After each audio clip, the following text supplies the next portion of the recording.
Indo-British Advanced Pain Clinic, Noppimayam Surgery Duram. For appointments 9155 15563.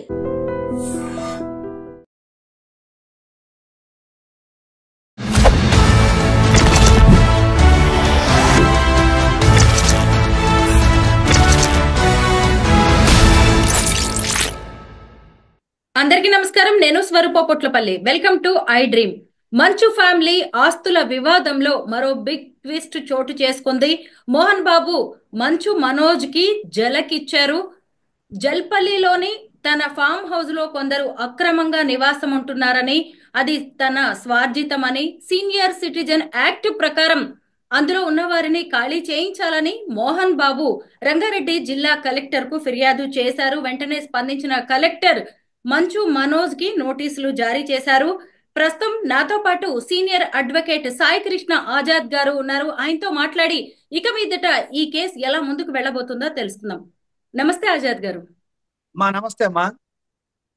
చూసారు కదా, మోహన్ బాబు గారి కేసు ఏ రోజుకు ఆ రోజు కొత్త మలుపులు తిరుగుతూనే ఉంది. హైదరాబాద్ నుంచి ఈ కేసు మొన్న తిరుపతికి వెళ్ళింది. తిరుపతి నుంచి మళ్ళీ జల్పల్లికి వచ్చిందండి. ఇప్పుడు ఆయన రంగారెడ్డి జిల్లా కలెక్టర్ ని అప్రోచ్ అయ్యారు. అయితే ఇప్పుడు ఈ కేసులో ఈయన ఫిర్యాదు ప్రకారం ఖచ్చితంగా కలెక్టర్ ఆ ఇంటిని మనోజ్ నుంచి ఖాళీ చేయించాల్సిందేనా? అవునండి. మనం ఇప్పుడు కాదండి, ఎప్పుడైతే ఈ సంఘటన జరిగిందో అంటే గత 2 months నుంచి కూడా మనం ఫాలో అప్ అవ్వకుండా వస్తాం. నేను గుర్తుందా లేదు, స్టార్టింగ్ చేసిన ఫస్ట్ మనమే వీడియో చేసాం. మనం ఆ రోజే చెప్పాను. నేను ఆ రోజు చెప్పా, ఈ రోజు కూడా చెప్తున్నా. చాలా మంది రకరకాలుగా కామెంట్లు చేస్తుంటారు. అదేంటండి, కడుపున పుట్టిన కొడుకు ఇవరా, అలా పిల్లల గంటం ఎందుకు, పెళ్లి చేసుకుంటాం ఎందుకు, ఇవన్నీ ఏదో చెప్తుంటారు. కామన్ మ్యాన్ కి ఒకటే నేను చెప్తున్నా, భారతదేశంలో సెల్ఫ్ ఎక్వైర్ ప్రాపర్టీ అంటే ఏ వ్యక్తి అయినా సరే, ఒక హిందూ పురుషుడు గాని స్త్రీ గాని, తనకు తాను సంపాదించిన ఆస్తిలో ఎవరికి హక్కు ఉండదు. నేను ఆ రోజు చెప్పా, ఈ రోజు చెప్పా. లా అనేది ఆ విధంగా ఉంది, మన వ్యక్తిగత అభిప్రాయం కాదు. అలాగే ఈ మధ్య కాలంలో సీనియర్ సిటిజన్ యాక్ట్ ప్రకారంగా కొత్తగా వచ్చిన చట్టం ఏదైతే ఉందో, దాని ప్రకారంగా ఎవరైనా సరే పేరెంట్స్ కి సంబంధించి వారిని ఇబ్బంది పెట్టినా, అలాగే పేరెంట్స్ కి సంబంధించి ఆ యొక్క అంటే కుమారులు కానీ కుమార్తెలు కానీ, ఇక్కడ ఇద్దరు వస్తారు, ఎవరైనా సరే వారిని ఇబ్బంది పెట్టినట్లయితే సంబంధిత కలెక్టర్ వారికి రైట్ ఉంటుంది. అంటే ముఖ్యంగా ఆర్డీఓ వారికి ఉంటుంది, తర్వాత కలెక్టర్ వారికి రైట్ ఉంటుంది. అలాగే గతంలో ఒకవేళ మోహన్ బాబు గారు కానీ ఇంకెవరైనా సీనియర్ సిటిజన్స్ కానీ, ఇది లీగల్ సబ్జెక్ట్, ఇది చాలా మంచి సబ్జెక్టు. చూసే ప్రతి ఒక్కరు కూడా దీన్ని షేర్ చేయండి. ఎందుకంటే సీనియర్ సిటిజన్ అంటే మేము గతంలో చాలా కేసులు చేశాం. అదేంటంటే ఒక మహిళ తనకున్న ఆస్తిని గిఫ్ట్ డీడ్ కొడుకు పేరు మీద చేయడం జరిగింది. చేసినప్పుడు ఆటోమేటిక్ గా ఆ కొడుకు కోడలు కలిపేసి ఈమెను అరెస్ట్ చేయడం మొదలుపెట్టారు. ఎందుకంటే ఆస్తి వచ్చేసింది కదా. అలాంటప్పుడు ఇమీడియట్ గా వారు ఆర్డీఓ కంప్లైంట్ చేయటం, ఆ తర్వాత కలెక్టర్ గారు దాని మీద యాక్షన్ తీసుకుంటాం. దాని ద్వారా వాళ్ళు మళ్ళీ గిఫ్ట్ డీడ్ క్యాన్సిలేషన్ చేయడం జరిగింది. అది సుప్రీంకోర్టు జడ్జిమెంట్స్ ఉన్నాయి, హైకోర్టు జడ్జిమెంట్స్ ఉన్నాయి. కాబట్టి కలెక్టర్ గారికి కానీ ఆర్డీఓ గారికి కానీ సీనియర్ సిటిజన్ అంటే 60 సంవత్సరాలు దాటిన వ్యక్తిని మనం సీనియర్ సిటిజన్ అంటాం. సో ఈయనకి 60 సంవత్సరాలు దాటినాయి కాబట్టి ఈయన సీనియర్ సిటిజన్. సరే, సినిమా యాక్టర్ కావచ్చు, సెలబ్రిటీ కావచ్చు, అవి పక్కన పెడతాం. లా ప్రకారం is the senior citizen. So దాని ప్రకారం ఆయన రైట్ ని ఆయన కాపాడుకున్నారు. సరే, ఇక్కడ ఎంతమంది అభిమానులు ఉండొచ్చు, ఆయన తీసేయండి, మనకి న్యాయవాదిగా మనకున్న రైట్ మనం చెప్తున్నాం. ఇప్పుడు ఆయన కంప్లైంట్ చేయటం వల్ల, అలాగే మోహన్ బాబు గారు సంపాదించిన ఆస్తి, ఇది సెల్ఫ్ ఎక్వైర్ ప్రాపర్టీ అంటాం. ఇందులో ఆయన ఎలాంటిది పిత్రార్జితం అంటే తల్లిదండ్రుల నుంచి వచ్చింది ఆ ఆస్తి అయితే నాకు తెలిసి అయితే లేదు. అన్ని కూడా ఆయన కష్టపడి సంపాదించుకున్నది. కాబట్టి ఆయన కష్టపడి సంపాదించుకున్న ఆస్తి ఎవరికైనా ఇచ్చుకోవచ్చు. దాని కూడా ఆయన ఇచ్చుకోవచ్చు. దీంట్లో మనోజ్ గారా, విష్ణు గారా, లేకపోతే ఇంకా ప్రసన్న గారా, వాళ్ళు ఎవరు కూడా ఇన్వాల్వ్మెంట్ అయ్యే రైట్ అయితే వాళ్ళకి లేదు. కాబట్టి ఆయన ఇష్టము, ఆయన ఏదైనా చేసుకోవచ్చు. సో ఆ విధంగానే మీరు సీనియర్ సిటిజన్ యాక్ట్ కింద ఆయన సంబంధిత కలెక్టర్ గారిని అప్రోచ్ అవడం జరిగిందని నేను అనుకుంటున్నాను. సినిమా సెలబ్రిటీస్ ని సామాన్య జనం ఫాలో అవుతూ ఉంటారు, వాళ్ళని ఒక ఐకాన్స్ గా చూస్తూ ఉంటారు. అయితే ఫ్యామిలీ రిలేషన్స్ కి వచ్చేసరికి అన్నిటినీ లీగల్ గానే చూడలేమండి. అంటే కొన్ని ఇమోషన్స్ ఉంటాయి, కొంత బాండింగ్ అనేది ఉంటుంది కదా తండ్రి కొడుకుల మధ్య. అయితే తన మాట వినని, తన ఇష్టాలకు అభీష్టానికి ఆ, తగినట్టుగా నడుచుకొని మనోజ్ని దారిలో పెట్టడానికి ఈ మోహన్ బాబు గారు ఇలాంటి యాక్షన్ తీసుకుంటున్నారని కూడా అనుకోవచ్చా? అంటే ఇప్పుడు చిన్నపిల్ల కాదు కదండి. ఇప్పుడు మీరు అన్నట్టు కరెక్టే. ఇప్పుడు చిన్నపిల్లడు తప్పు చేసాడు మనం మాట చెప్తాము. ఈ ఏదైతే చిన్నపిల్లలు కాదు, చదువుకోలేని వ్యక్తులు కాదు, వాళ్ళంతా గొప్ప చదువులు చదివిన వ్యక్తులు. వాళ్ళకున్న నాలెడ్జ్ వేరు, వాళ్ళదంతా వేరు. సో ఇక్కడ ఆయన ఆయన్ని క్రమశిక్షణలో పెట్టాలి, లేకపోతే ఆ కొడుకు విషయము అవన్నీ అది వ్యక్తిగత విషయాలు కావచ్చు. కానీ చట్ట ప్రకారంగా అయితే ఆయనకున్న రైట్ ని ఆయన ఫుల్ఫిల్ చేసుకున్నాడు అనేది నేను భావిస్తాను. ఒకటి. రెండోది ఏంటంటే మోహన్ బాబు గారు సీనియర్ సిటిజన్. ఆయనకి ఇప్పుడు ఈ రోజుల్లో హక్కుల గురించి తెలియకపోవడం ఏంటో ఎవరికి లేదని అందరూ తెలిసింది. వాళ్ళకి లీగల్ టీం ఉంటుంది, వాళ్ళని అప్రోచ్ అయి ఉండొచ్చు, అలా వెళ్ళి ఉండొచ్చు. అంటే మనోజ్ గారిని కంట్రోల్ పెట్టటమా, లేకపోతే మనోజ్ గారి ఇద్దరి మధ్య అంటే అండర్స్టాండింగ్ జరిగి కాంప్రమైజ్ అయిపోయి ఆస్తులు ఏమన్నా పంచుకునేది ఏమైనా ఉంటుందా, ఇవన్నీ కూడా ఏంటంటే కాలమే నిర్ణయం తీసుకోవాలి. కాకపోతే నేను అనుకునేది ఏంటంటే ఆయన హక్కును ఆయన కండక్ట్ చేసుకున్నారు. సో ఆయన కొంచెం పెద్ద ఆయన కాబట్టి ఆయనకి ఆవేశం, కోపం ఇవన్నీ ఉంటాయి సహజం. ఎందుకంటే ఉక్రోషం కూడా ఉంటుంది. ఎందుకంటే కష్టపడి రూపాయి పోగు చేసుకొని ఆయన చెప్పాడు. ఆయన స్టోరీ వింటే నాకే బాధ అనిపించింది. నిజం చెప్పి మీకు ఆల్రెడీ అప్పుడు గతంలో కూడా చెప్పారు. నాకు అంటే నేను చిన్నప్పటి నుంచి చెప్తాను. నేను చిన్నప్పటి నుంచి కూడా ఏదైనా సరే, ఏదైనా నాకు ఎవరన్నా నా జీవితంలో ఇన్స్పైర్ కలిగించారు అంటే ఖచ్చితంగా మోహన్ బాబు గారని నేను చెప్తా. ఆ రోజు నుంచి ఈ రోజు నేను ఇంటర్మీడియట్ లో మానసికంగా బాధపడినప్పుడు మోహన్ బాబు గారి సినిమాలు చూసే నేను మళ్ళీ తిరిగి నేను నా చదువును ప్రారంభించా. ఇది ఓపెన్ గా చెప్పా. ఆ రోజు చెప్తున్నా, ఈ రోజు చెప్తున్నా. కాబట్టి నేనేమంటున్నానంటే సార్కి న్యాయం జరగాలి. సో సార్కి న్యాయం జరగాలి ఒకటి. రెండోది, ఈ వయసులో అంటే ఆయన కూడా మా తండ్రి సమానులే. ఆయన కూడా అంతే కులేడంగా ఆయనకు అంతే వయసు ఉంది. ఈ వయసులో ఆయనకి ఏంటండి చక్కగా ఏముంటది, ఈ వయసులో మనవలతో ఆడుకోవాలి, పిల్లలతో ఉండాలి, ఇలాంటి సహజంగా ఉంటాయి. ఆయన మైండ్ సెట్ కూడా అదే ఉంటది. ఎంత హీరో కావచ్చు, సెలబ్రిటీ కావచ్చు, ఆయనే మనిషే కదండి. సెలబ్రిటీలు అయితే పైనుంచి అయితే ఊడిపడరు కదా, అంతా మనుషులే. సో ఆయన కష్టపడ్డాడు, పైకి వచ్చాడు. ఆయనకున్న రైట్ ఆయన ఏదో తీసుకున్నాడు. ఆయన లా ప్రకారం వెళ్ళారు. మరి ఇప్పుడు కుటుంబ వ్యవస్థ ఎలా ఉంటది అనేది, భారతదేశంలో కుటుంబ వ్యవస్థ నాకు తెలిసి ఇది టీ కప్ లో అంటే చిన్న టీ కప్ లో తుఫాన్ వస్తుంది కదా నేను ఆ విధంగా అనుకుంటున్నా. నేనైతే కోరుకున్నాను ఒక వెల్ విషర్ గా వాళ్ళ ఫ్యామిలీ మంచిగా ఉండాలి, అందరు కలిసిపోవాలని నేను కోరుకుంటున్నాను. ఇటీవల తిరుపతిలో జరిగిన యూనివర్సిటీ వద్ద గొడవను కూడా మనం మాట్లాడుకోవాలి. ఎందుకంటే మంచు మనోజ్ అలాగే మౌనిక యూనివర్సిటీ లోపలికి వెళ్ళడానికి ప్రయత్నించేసరికి సెక్యూరిటీ సిబ్బంది అడ్డుకున్నారు. వాళ్ళ బౌన్సర్స్ వీళ్ళ బౌన్సర్స్ కి మధ్య గొడవ జరిగింది. పోలీసులు ఎంటర్ అయి లాఠీ చార్జ్ కూడా చేయాల్సి వచ్చింది. ఒకవైపు మోహన్ బాబు పిఏ, ఇంకొక వైపు మనోజ్ పిఏ వెళ్ళి పరస్పరం ఒకళ్ళ మీద ఒకళ్ళు కేసులు కూడా పెట్టుకున్నారు. అంటే ఏంటి, తనకి సంబంధించిన ఏ ఆస్తిలో గాని ఎక్కడ ఏ జాగాలో కూడా మనోజ్ ని అడుగు కూడా పెట్టనివ్వకుండా కట్టడి చేస్తున్నారంటారా మోహన్ బాబు? కావచ్చండి. ఎందుకంటే ఇప్పుడు అది మీరు చెప్పిన యూనివర్సిటీ కానీ ఏదైనా కానీ ఆయన సెల్ఫ్ ఎక్వైర్ ప్రాపర్టీ కదండి, ఆయన కష్టపడి సంపాదించుకున్నదే. కాకపోతే మరి ఈయన ఎందుకు వెళ్ళారు, మరి ఆయన ఎందుకు అడ్డుకున్నారు అనేది మనకు తెలియదు. అంటే మనం డీప్ గా మనం వెళ్ళలేం. కానీ ఇక్కడ మనం ఆలోచించాల్సిన లీగల్ సబ్జెక్ట్ గురించి ఆలోచించాలి. అంటే వాళ్ళ కుటుంబ వ్యవహారం మన వ్యక్తిగతంగా మనకు తెలియదు, మన దగ్గర నుంచి చూడలేదు. కాకపోతే నేనేమన్నానంటే ఈయన ఈయన హక్కు కోసం ఇప్పుడు తండ్రికి ఒకటండి. ఇప్పుడు ఇక్కడ మనం వాళ్ళిద్దరి విషయమే కాదండి. ఏదైనా మనం ఎన్ని అనుకున్న రక్త సంబంధమే. ఇప్పుడు ఎన్ని కోపాలు ఉన్నా, ఎన్ని తిట్టుకున్నా కూడా మళ్ళీ మళ్ళీ వాళ్ళు ఒకటవుతారు. ఇబ్బంది ఏమి ఉండదు. కాకపోతే ఏంటంటే కొంచెం గ్యాప్ ఉందని నేను అనుకున్నా, మానసిక గ్యాప్ ఉందేమో అనుకున్నా. మనోజ్ గారు చాలా మంచి వ్యక్తి, ఆయన వ్యక్తిగతంగా చాలా మంచి వ్యక్తి. మోహన్ బాబు గారు మంచి వ్యక్తులు. అంటే ఏదో చిన్నదేదో వాళ్ళ మధ్య సన్నటి గ్యాప్ ఉందేమో సైకలాజికల్ గా. అదేమన్నా సెట్ అయిపోతారేమో అని నేను అనుకుంటున్నానండి. అంటే నా వ్యక్తిగత అభిప్రాయం. కానీ వాళ్ళ వ్యక్తిత్వం అంటే మనం వాళ్ళ కుటుంబ వ్యవహారాలు మనకు తెలియనప్పుడు మనం కామెంట్ చేయకూడదు. అదే లీగల్ అంశాల పట్ల అంటే మనోజ్ గారు అక్కడికి వెళ్ళటం అనేది లీగల్ గా అయితే రైట్ కాదు. మరి ఆయనకి అంటే అది మరి ప్రైవేట్ పరంగా అయితే రైట్ లేదు. లేదు యూనివర్సిటీ అది పబ్లిక్ కాబట్టి పబ్లిక్ గా ఆయన వెళ్ళే రైట్ అయితే ఆయనకు ఉంటది. ఇప్పుడు మా యూనివర్సిటీలో మరి ఇప్పుడు ఇక్కడ మాకు ఉస్మాన్ యూనివర్సిటీ ఉంది, అతని నేను వెళ్ళొచ్చు, వెర్షన్ నా రైట్ అది. ఏంటంటే మోహన్ బాబు యూనివర్సిటీలో ఉన్న తన నానమ్మ అలాగే తాతగారి విగ్రహాలకు నివాళులు అర్పించడానికి తాము వెళ్లే ప్రయత్నం చేశామని, దాన్ని కూడా అడ్డుకున్నారని మనోజ్ ట్వీట్ చేయడం కూడా జరిగింది. మీడియా కూడా ఆయన వెల్లడించారు. దీని మీద ఏమంటారు? అంటే ఒక మనవడిగా ఆయన వెళ్లి నివాళులు అర్పించుకోవచ్చు కదా సాధారణంగా. ఉందండి. ఇప్పుడు అదేనండి. రైట్. అదే అంటున్నా. ఇప్పుడు ఆస్తి పరంగా ట్రెస్ పాస్ అవుతుంది. అంటే ఒక వ్యక్తి వేరే, ఇప్పుడు మనం ఉన్నాం, ఇప్పుడు మీ స్టూడియో ఉంది, నేను చెప్పకుండా వస్తే మీరు నా మీద కేసు పెట్టచ్చు. ఎందుకు? క్రిమినల్ ట్రెస్ పాస్ అవుతుంది, వితౌట్ పర్మిషన్ రాకూడదు. సో ఇక్కడ అంటే బయట వ్యక్తులకు మళ్ళీ ట్రెస్ పాస్ అట్రాక్ట్ కాదు. బయట వ్యక్తులు కాదు, వీళ్ళంతా ఒకటే కదా. కాబట్టి ఆయన ఆయన ఉద్దేశం ఏంటంటే వాళ్ళ నానమ్మకో లేకపోతే తాతయ్య గారికో ఏదో వెళ్ళి దండం పెట్టుకోవడం ఆయన ఉద్దేశం మంచిదే. కాకపోతే ఉద్దేశం మంచిదైనా కూడా వెళ్ళే విధానం తేడా ఉంటది కదా. అప్పుడు ఏం చేయాలి? ఆయన పోలీసు వాళ్ళకి కంప్లైంట్ చేసి పోలీసు వాళ్ళ ద్వారా వెళ్ళి మాట్లాడితే బాగుండేది.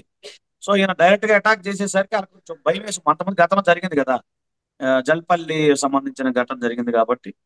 సో ఇది కూడా అది అలా అనుకోని ఉండుండొచ్చు అండి. వాళ్ళు అంటే చెప్పే సైకలాజికల్ ఫీలింగ్ తప్ప ఏం లేదండి. నెక్స్ట్ ఏదైనా ఉంటే వాళ్ళకాలు సెట్ చేసుకుంటారని నా ఉద్దేశం. నేను అనుకుంటున్నాను. మరోవైపు సెట్ అవ్వాలని మంచు కూడా మనోజ్ కోరుకున్నానండి, దేవుడి దేవాలి. మరోవైపు మంచు మనోజ్ అలాగే విష్ణు మధ్య పచ్చగడ్డి వేస్తే బగ్గుమనేలాగా కనిపిస్తోందండి. ముఖ్యంగా ఏంటంటే వాళ్ళిద్దరి మధ్య ట్వీట్ వార్ కూడా జరుగుతోంది.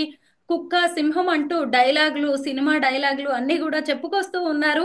అసలు అన్నదమ్ముల మధ్య కూడా రోజు రోజుకి ఒక అగాధం అనేది పెరిగిపోతున్నట్టుగా కనిపిస్తోంది. మరి దీన్ని ఎలా చూడాలి మనం? ఒక కుటుంబ పరంగా దీన్ని పూడ్చే ప్రయత్నం ఏమన్నా జరుగుతుంది అంటారా? జరుగుతుందండి. ప్రతి కుటుంబంలో ఉంటుంది మేడం. ప్రతి కుటుంబంలో అన్నదమ్ముల మధ్య గొడవలు ఉంటాయి, అక్క చెల్లెల మధ్య గొడవలు ఉంటాయి. ఇగోండి, అన్నీళ్ళు సమానంగా ఉన్నాయా మేడం? అన్నీళ్ళు సమానంగా ఉండవు. ఇప్పుడు సహజంగా భార్య భర్త మధ్య గొడవలు అవుతూ ఉంటాయి, సహజం అవన్నీ.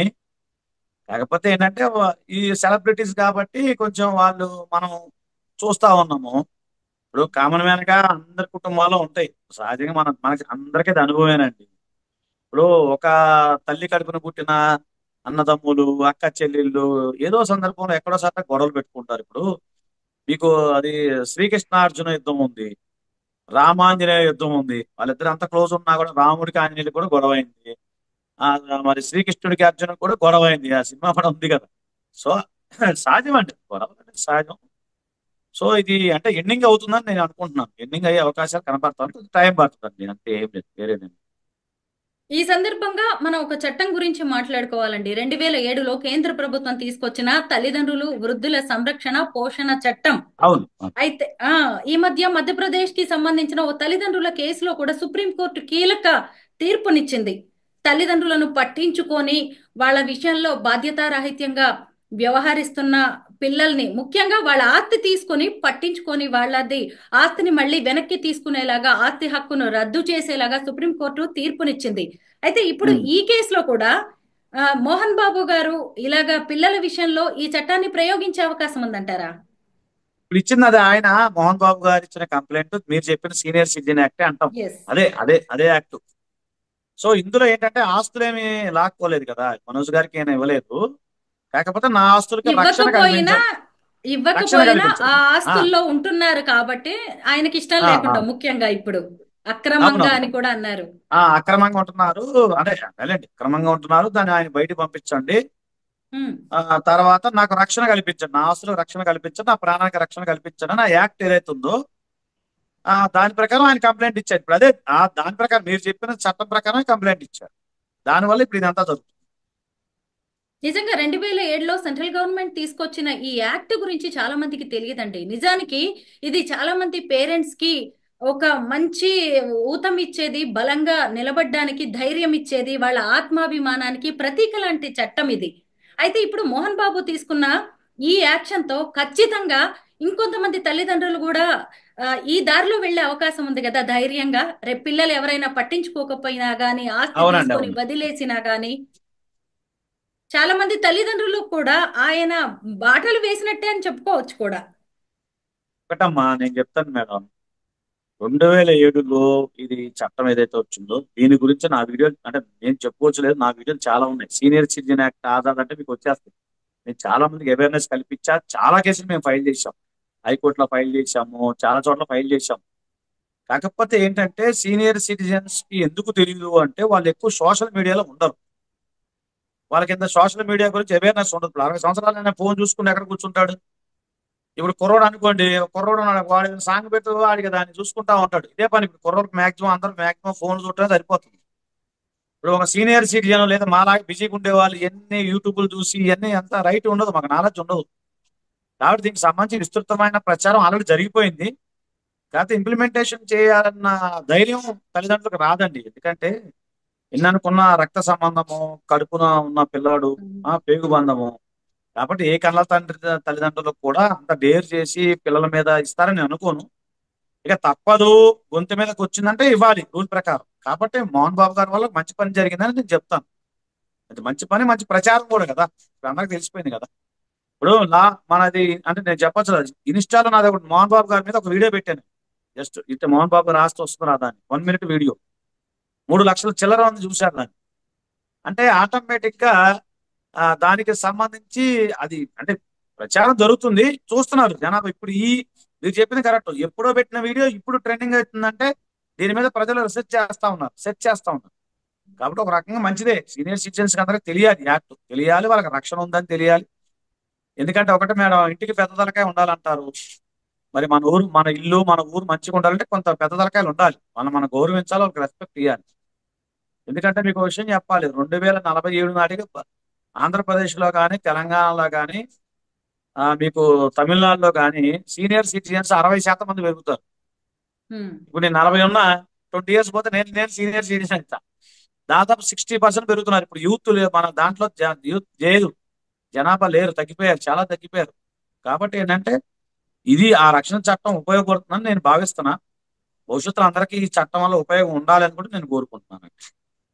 ఫైనల్ గా అసలు మోహన్ బాబు గారి ఇష్టం లేకుండా, అంగీకారం లేకుండా, అనుమతి లేకుండా ఆయన ఆస్తిలో చిల్లి గవ్వ కూడా మనోజ్ కి వచ్చే అవకాశమే లేదు అంటారా? 100%. నేను అదే చెప్తాను. ఇది పాయింట్ నోట్ చేసుకోండి. ఇక్కడ మనం ఆలోచించాల్సిందంటే సెల్ఫ్ ఎక్వైరీ ప్రాపర్టీ, తనకు తాను కష్టపడి సంపాదించుకున్న ఆస్తి ప్రతిదీ కూడా ఎవరికి రైట్ రాదు. ఈవెన్ భార్యకు కూడా రాదు. భార్యకు రాదు, పిల్లలకి రాదు, మనవలకు రాదు, మనవరాలకు కూడా రాదు. చాలా మంది అదే తాత. చెప్పండి, మీరు చెప్పండి. తండ్రి ఆస్తి మీద ఏ మాత్రం ఆశలు పెట్టుకోకుండా ఇక తన పని ఏదో తను చేసుకుంటా, అంటే సినిమాలు తీసుకోవడమో లేదంటే ఏదైనా బిజినెస్ చేసుకోవడమో ఇలా ఇంకేదో ఒకటి చేసుకుంటా ఆయన మళ్ళీ తన ఫ్యామిలీని తన పిల్లల్ని పోషించుకోవడం తప్ప తండ్రి దగ్గర నుంచి ఏది రాదు అని మీరు నిక్కచ్చిగా చెప్పేస్తున్నారా? 100% చెప్తున్నా. ఆయననే ఇప్పుడు మోహన్ బాబు గారి కోసం చట్టం ఏర్పడలేదు కదండి, అది ఎప్పటి నుంచో ఉన్న లేదు, చట్టం. ఎందుకంటే మోహన్ బాబు గారి కేసుని మనం ఒక ఎగ్జాంపుల్ గా మాట్లాడుకొని మిగతా సమాజం, మిగతా తల్లిదండ్రులందరికి కూడా ఇది వర్తిస్తుందనే చెప్పుకుంటున్నాం మొదటి నుంచి కూడా. 100% మీరు చెప్పింది, మీ ప్రశ్నకి సమాధానం ఒకటే. అది మోహన్ బాబు గారిని ఎగ్జాంపుల్ మనం తీసుకుందాము. తండ్రి అని కాదండి, తండ్రి అని కాదు. ఒక హిందూ పురుషుడు గాని స్త్రీ గాని తనకు తాను సంపాదించుకున్న ఆస్తిలో ఎవరికి చిల్లిగవ రాదు. అతను ఎప్పుడు వస్తుంది? అతను వీలునామా వ్రాసినప్పుడు, లేదంటే ఆయన వీలునామా వ్రాయకుండా మరణించినప్పుడు మాత్రమే వాళ్ళకి వస్తుంది.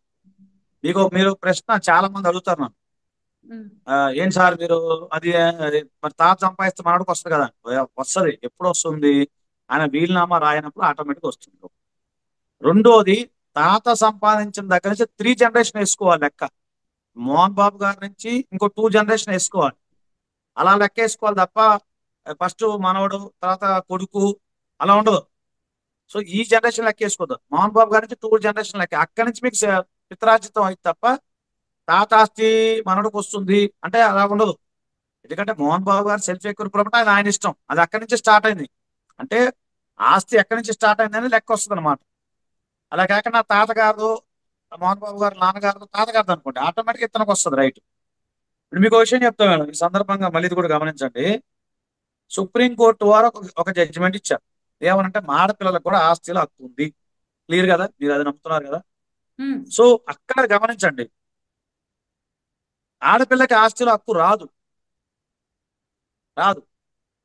ఎలాగ రాదంటే సెల్ఫ్ ఎక్వైర్ ప్రాపర్టీ ఉంది. ఇప్పుడు మోహన్ బాబు గారు సెల్ఫ్ ఎక్వైర్ ప్రాపర్టీ ఏదైతే ఉందో దాంట్లో కూడా వాళ్ళ ఆడపిల్లలు ఎవరైతే ఉన్నారో ప్రసన్న గారికి రాదు, వాళ్ళ పిల్లలకి రాదు, వాళ్ళకి కూడా రాదు. సో అట్లా మీరు గమనించండి, ఆడపిల్లకి ఆస్తిలో హక్కు కూడా ఉండదు, మగ పిల్లవాడికి ఉండదు, ఆమెకు ఉండదు, మనవడికి కూడా ఉండదు. అది మన చట్టం అండి. ఆ చేతిలో లాయర్కి నేను చెప్తున్నా, ఆ చట్ట ప్రకారమే మనకు ముందుకెళ్ళాలి. ఇది చాలా మంది ఏమంటే పెళ్లి చేసుకునేందుకు, పిల్లల గంటం ఎందుకు, ఇవన్నీ అంటే భారతదేశంలో ఏంటంటే మేజర్ అయిన వ్యక్తిని మేజర్ అనే వ్యక్తిని తల్లిదండ్రులు పోషించాల్సిన అవసరం లేదు. అది కూడా గమనించండి. సరే, మనం సెంటిమెంట్ ప్రకారం ఏంటంటే మనవాడికి 20 సంవత్సరాలు వచ్చినా 30 ఏళ్ళు వచ్చినా తండ్రిగా మనం బరువు బాధ్యతలు మోస్తాం. విదేశాలు అట్లా ఉండదు. 18 ఇయర్స్ దాటితే బయట పంపించేస్తారు. మీరు అవునన్నా కాదన్నా మీరు అడగండి. కాబట్టి 18 ఇయర్స్ దాటిన తర్వాత ఎవరిని పోషించాల్సిన అవసరం లేదు. అంటే మహిళల్లో వచ్చేసరికి పెళ్లి అయ్యేంత వరకు అనుకుంటే అది వేరే విషయం. కానీ మగపిల్లవాడు 18 ఇయర్స్ దాటి బయట పంపించేయాలి. ఆ చట్టం చెప్తుంది. ఇక అంత మాత్రానికి పిల్లలకి అంటాం ఏంటంటే భారతీయ సమాజం కొంచెం సెంటిమెంట్లు ఉంటది కాబట్టి మనం ఏం చేయలేము దానికి. కాబట్టి అదండి. కాబట్టి ఇప్పుడు అతను మేజర్ కాబట్టి అతను సొంతంగా సంపాదించుకోవాలి తప్ప మళ్ళీ వెళ్ళేసి అది అంటే చట్టం గురించి చెప్తాను. నా వ్యక్తిగత కాదు. మనోజ్ గారు నాకు చాలా మంచి పరిచయము. అది మంచోడు, చాలా నైస్ పర్సన్ వ్యక్తిగతంగా. నేను అది ఆయనతో నాకు అట్లా ఏం లేదు. నేనేమన్నా చట్టము చెప్తుంది, చట్ట ప్రకారం ఆయన వెళ్ళాలి. లేకపోతే ఈ రోజు ఆడకి లీగల్ టీం ఉంటుంది, వీళ్ళకి లీగల్ టీం ఉంటుంది కదా. మరి పరికలు ఆయన కేసు ఫైల్ చేయాలి కదా. సో అది లేదు. కానీ ఈయనెందుకు ఫైల్ చేసినట్టు ఈయనకున్న రైట్ అది సెల్ఫ్ ఎక్వైర్ ప్రాపర్టీ. సో అట్లా మనం గమనించాలి. అదే మోహన్ బాబు గారి కేసు ద్వారా మొత్తానికి సీనియర్ సిటిజన్ యాక్ట్ కి సంబంధించి ఎంతో వాల్యుబుల్ ఇన్ఫర్మేషన్ ని మాతో షేర్ చేసుకున్నందుకు thank you so much Azad గారు.